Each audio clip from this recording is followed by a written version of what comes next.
Olá pessoal, sejam bem-vindos a mais um vídeo aqui do canal. Meu nome é Natália Rocha, eu sou advogada tributarista e hoje eu trouxe para vocês um tema que é central, tanto aqui no YouTube quanto lá no Instagram. Vou aproveitar que estou falando das redes sociais para pedir para você me seguir no YouTube aqui embaixo e acompanhar todas as novidades. Aí também me seguir lá no Instagram, que eu posto todo dia, tanto nos stories quanto no feed. E o tema de hoje é como saber se o seu tributo está prescrito. Vez ou outra eu recebo essa pergunta lá na caixinha de perguntas do Instagram, porque realmente é um tema que todo mundo tem dúvidas, porque não é simplesmente observar o prazo de 5 anos, o prazo prescricional de 5 anos do tributo, para a gente considerar ele como prescrito.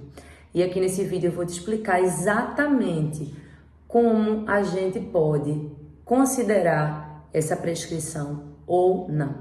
O ente público, ele tem o direito de cobrar o crédito tributário a partir da sua Constituição. E se ele não faz isso ou demora para fazer, demora mais de 5 anos para fazer, esse direito de cobrança prescreve. Eu vou dar um exemplo para vocês. Se um tributo não foi pago pelo contribuinte lá no ano de 2010, esse ente público ele tem um prazo de 5 anos para constituir esse crédito tributário. Ou seja, ele tem um prazo de 5 anos para inscrever essa dívida em dívida ativa, certo? Se ele não faz isso, configura-se decadência.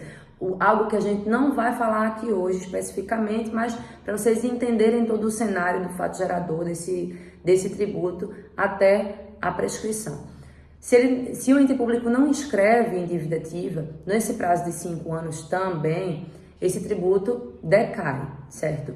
Mas se ele inscreve dentro de 5 anos, ou seja, se até 2015, vamos supor 2015 para a gente botar 5 anos, se ele constituído em 2010, ele é gerado em 2010, né? O fato gerador ocorreu em 2010, ele foi constituído em 2015, dentro do prazo legal, tá? Não é causa de decadência.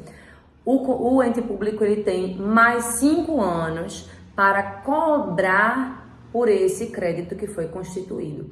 Ou seja, o ente público teria até 2020 para cobrar por esse crédito, para entrar com uma execução fiscal e satisfazer o pagamento desse crédito. Se ele não entra com essa execução fiscal de cobrança, no prazo de 5 anos, ou seja, no nosso exemplo aqui até 2021, né, porque 2020 seria 5 anos, até 2021 esse débito estaria prescrito. Isso significa que o ente público ele perde o direito, pelo decurso do tempo, de cobrar por esse crédito tributário. Infelizmente, se o contribuinte não entra com uma ação para requerer a extinção desse crédito, seja essa ação administrativa, diretamente no ente público ou judicial, ele acaba sendo surpreendido por uma execução fiscal indevida. E aí, óbvio, que os profissionais tributaristas entram com a defesa na execução fiscal para que o juiz reconheça esse direito à prescrição do crédito. Só que, como eu disse para vocês no início do vídeo, a gente não pode somente considerar o prazo de 5 anos para ter certeza que esse débito está prescrito. Por quê?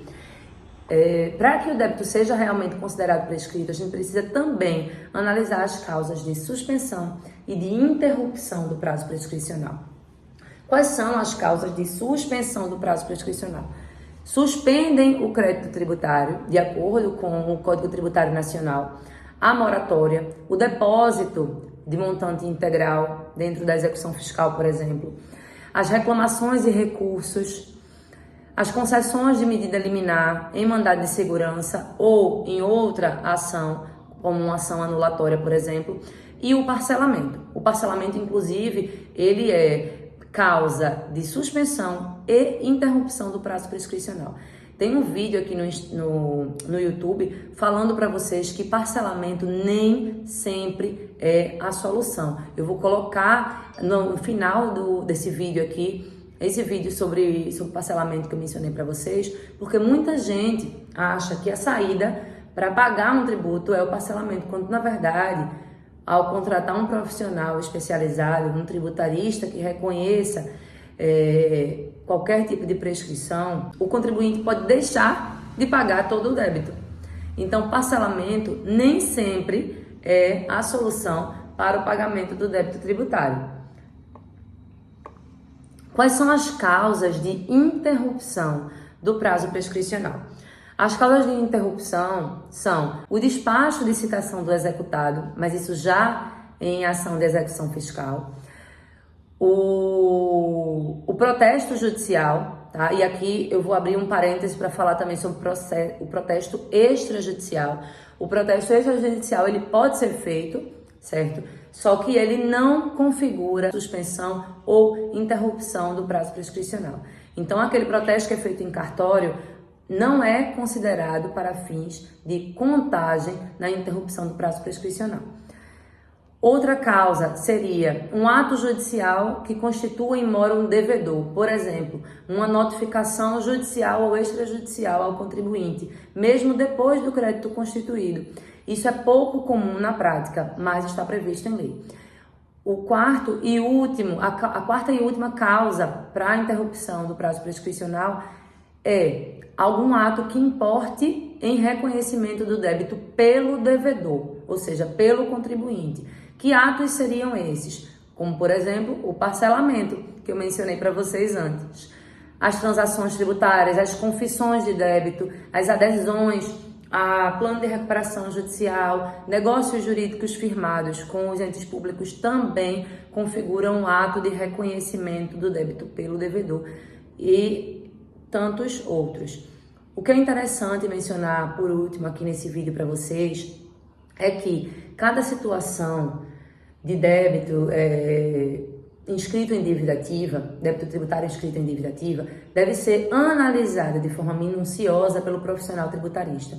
Então, quando surgir uma situação dessa na sua empresa, procure um profissional especializado para que ele faça uma análise completa em relação a esse crédito que foi constituído, para você ter certeza de que, se for o caso de fazer um parcelamento ou uma transação, você não está fazendo sobre um crédito que já estava prescrito. Acontece muito isso aqui no escritório. Observem só esse despacho que eu obtive com um cliente aqui do escritório. A Procuradoria, antes de entrar com a execução fiscal, reconheceu que o crédito estava prescrito, porque eu dei entrada numa revisão de dívida inscrita, com toda a base legal possível, disponibilizando meios de prova para que a PGFN pudesse verificar que não houve nenhuma causa de suspensão ou interrupção do prazo prescricional e que aqueles 5 anos tinham passado de forma corrida.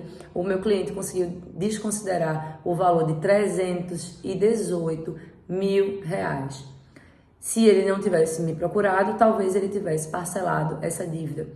Podia parcelar com desconto? Podia. A PGFN realmente faz muitas transações, dispõe de muitas transações tributárias com desconto de até 100% nos juros e multa, para que os contribuintes, de forma espontânea, negociem os seus débitos. Mas, como eu disse para vocês, parcelamentos e transações tributárias nem sempre são a saída. Então, procurem um profissional especialista em execuções fiscais, em certidões de dívida ativa, em dívidas tributárias, para que vocês não paguem por um tributo que não é mais devido. Espero que vocês tenham gostado do vídeo até aqui. Até o próximo.